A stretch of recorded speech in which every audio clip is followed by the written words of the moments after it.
Well, good evening. I'm Robert A. Wilson with Cowboy Wisdom. I am a hypnotherapist, NLP practitioner, timeline coach, dream sculptor, and published author. And tonight I want to talk about something I just expanded into. Well, actually, it was last Sunday. I feel with my eyes. How does that open you up to see? How does that open you up to a new wave of wisdom to expand through life? As I open up to this, I now understand that I respect myself enough to move myself forward and really enlighten everything up. But really, I understand now is when when everything starts to begin, your inner workings or inner apparatuses to move forward, you feel it and you see it and you hear it. Your eyes and your ears and your smell, your senses, and that invisible talent that you encompass is already engaged in before the thinking mind even becomes involved. When you open up to understand, you feel with your eyes, you unleash a new wave of wisdom within yourself. Because you're attuned to your core, into the root chakras and, well, the root revolutionary wisdom within yourself. And that is where you're really involved and engaged, is in your inner self. But when you open your eyes and you feel that the world through your eyes, you start expanding inward. And when you look at some beautiful scenery, a person that really clicks your interest, what is it you do first? You see them, or the beauty, and you get that feeling of awe inside yourself. And you really feel the world through your eyes. You think last. Actually, when you're going through something, thinking is already engaged from other things. But we're so used to paying attention to our thinking, we forget to listen and adhere to the inner self, because the core valor that's speaking to you. Because your core valor is your visionary, audacity, loving, omniific resolve. And omniific is just the most powerful creation there is. So when you're omniific terrific, you're really opening up to your own wisdom and inner self. Because something else I expanded of, thinking is attached to everything. Wisdom is detached from everything to allow you to feel the zing and the zing in your zeal to expand through life rather than being stuck in yesterday. So how are we stuck in a thinking mode? And how do we stay where we're at? Because we're afraid to feel our inner value flow through us and into the world. Because it's easier to be ridiculed by others and fall prey to it than be ridiculed, realizing you're the revolutionary individual, daring, unscrupulous candor, loving every day. Because when people are ridiculing somebody, that's a fear. And they're really scared that other person or somebody's going to see through them, and they may not be the leader they want to be in their life. Well, they ain't the leader they want to be in their life. They're just a follower trying to lead.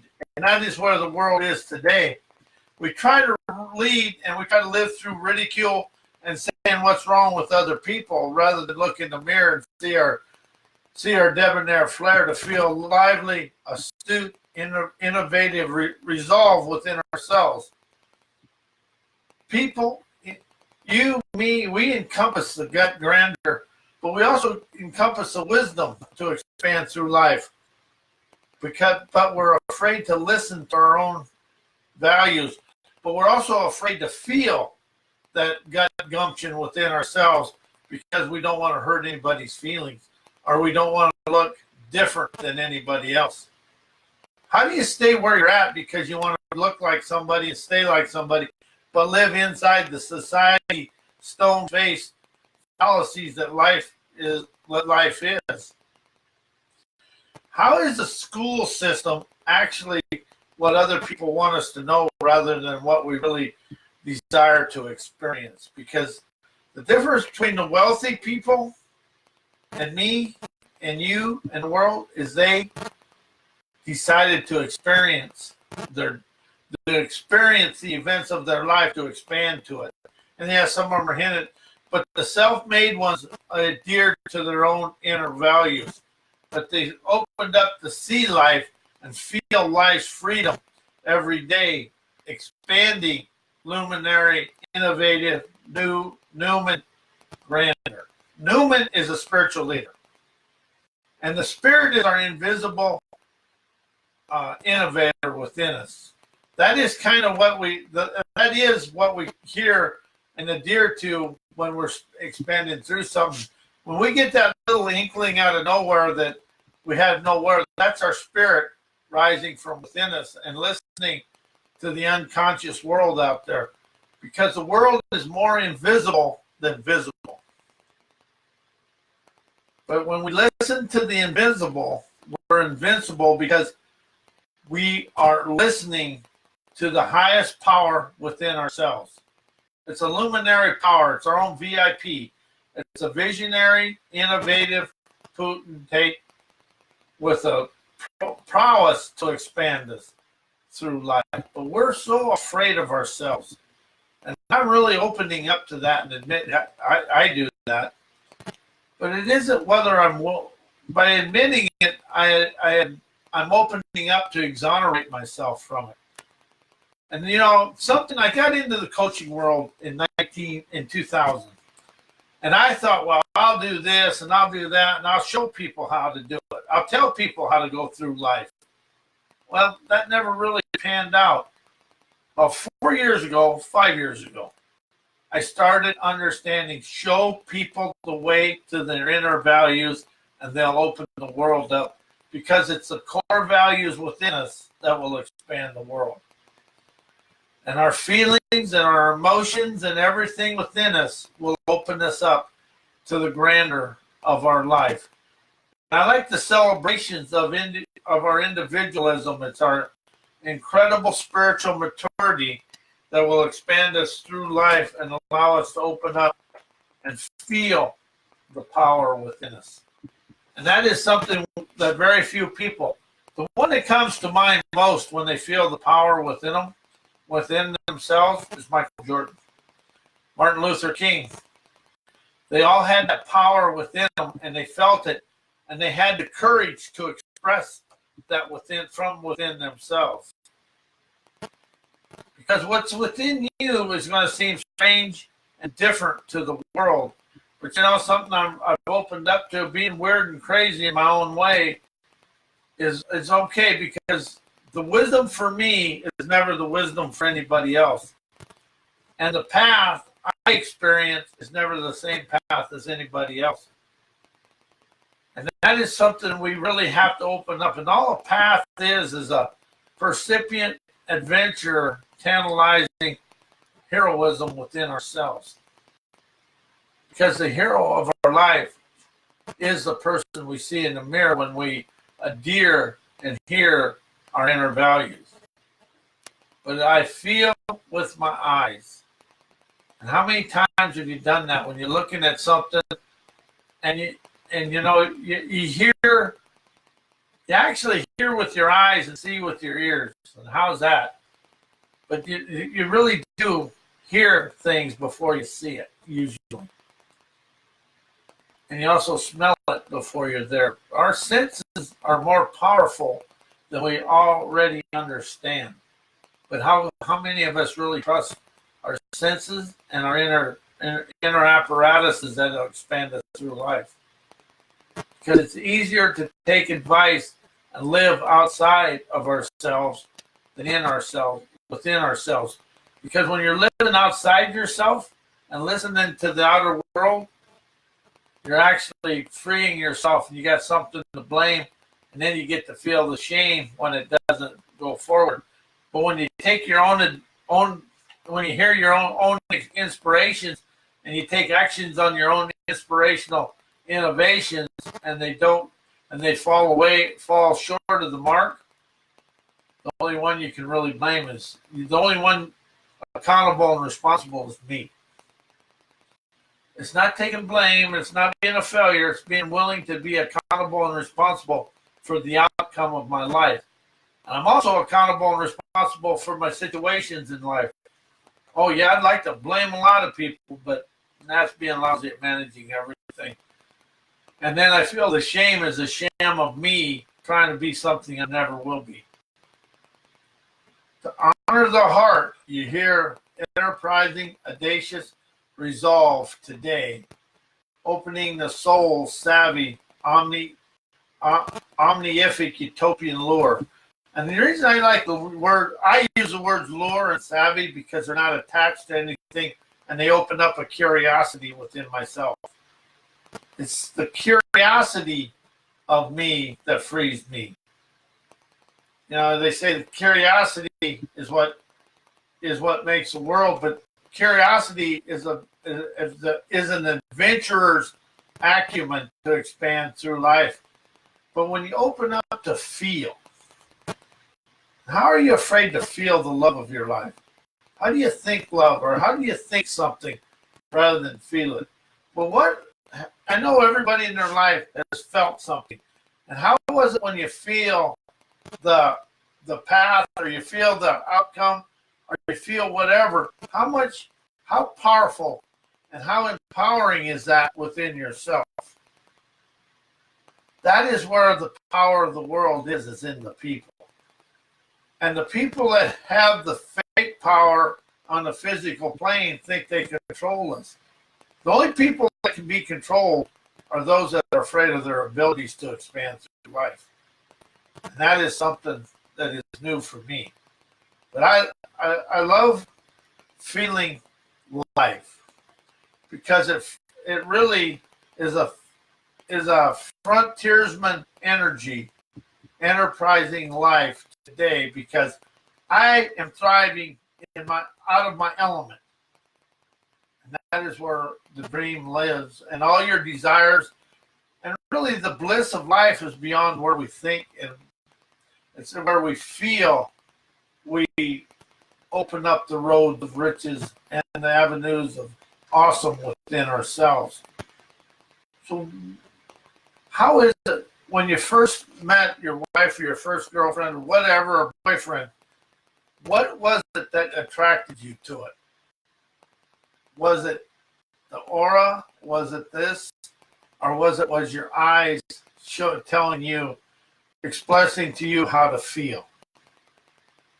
When you find something that you discover you really, really like, it's your eyes and your ears are the first feelings involved.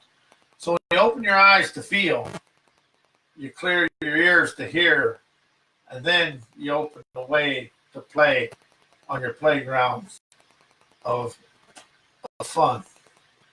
But it's really the son of the fun, feeling unlimited nerve expanding through life. As I open up to this, and I open up to trusting my feelings, I emotionalize the whys. And feelings and emotions will expand you through everything. But it's listening to the unheard words of wisdom that come from out of nowhere. And when you get out of the turdocracy, you stop stepping in your own rat-a-tat crap and allow yourself to move forward. And that is the real deal. When you unstrap the crap, you realize, appreciate, participate, facilitate your life to move forward, and you enjoy the day rather than feel despair through the day.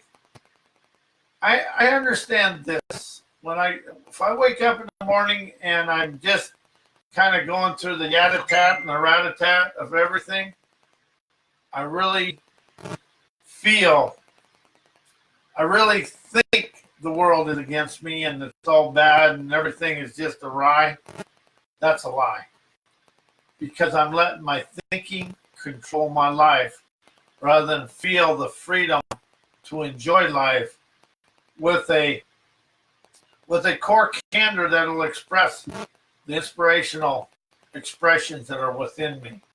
When I feel and hear the inspirational expressions that I encompass, I expand into the new of my day. And inspiration over thinking allows me to flow through the day rather than be in the narcissist of the day or the cynicism of the day. And I understand this. When I'm being when I got my nitpicking eyes open, the world is just unsavory and unfun.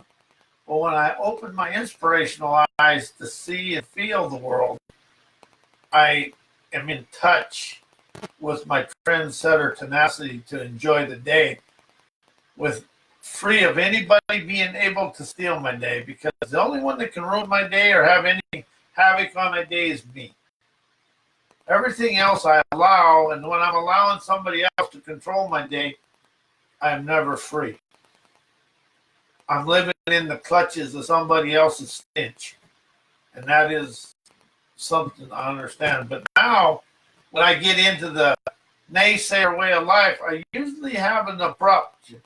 I usually bump something, cut my finger, or just do something that shows me how the karma of negativity interferes with my life instantly. Because when you're in tune with your eyes and your senses and the invisible and the invincible within yourself, you enjoy life. You feel the treasured pleasures of life that are within you. And people are really, nobody can really take away your day, but when you allow the day to control you and let other people control your day, they're going to steal your dreams, they're going to steal your day, they're going to steal your life. And you know, how is that? A lot of people are allowing life to steal their dreams, but how do they let their trying to compare themselves, be like somebody else, steal their whole life? When you're trying to compare yourself to somebody and you're trying to live like them, they're stealing your life. And how are you letting other people steal your life by pleasing them? That is a blemish of society, and it's a blemish I have, and it's one I'm expanding out of, and I've expanded out of it a long way. But I still catch myself, and I'm in tune with that, so I can abruptly take a right turn when I was going left. It's being willing to find the expanding direction of your life and let go of trying to change your life, because change is done in thinking. Expand is done through expression and inspirational expression from within myself. So as I open up to this, I feel with my eyes, energizing the yazzapizzazz, enjoying the splendors of my life, because I liberated internally, feeling every day is my heyday any way I desire to experience it. And I am Robert A. Wilson with Cowboy Wisdom. My website's mycowboy.wisdom.com. My books are available at amazon.com/author/Robert A. Wilson.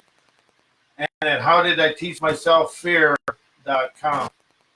And that is something I've really opened up. Everything I dislike about life, I taught myself. Everything I enjoy about life, I energize myself. And the word energize, enterprise, experience, and expand will unhook the negative naysayer within and open up the frontiersman moxie within yourself to enjoy life. And I want to thank everybody for being here. We're going to be here Thursday night, and we're going to be talking about, we say what other people say doesn't bother us, yet deep inside us, it still interferes with our life. And I want to thank you, and good night, and may your life be a holiday blessing as you're a holiday blessing to me in the world. And good night.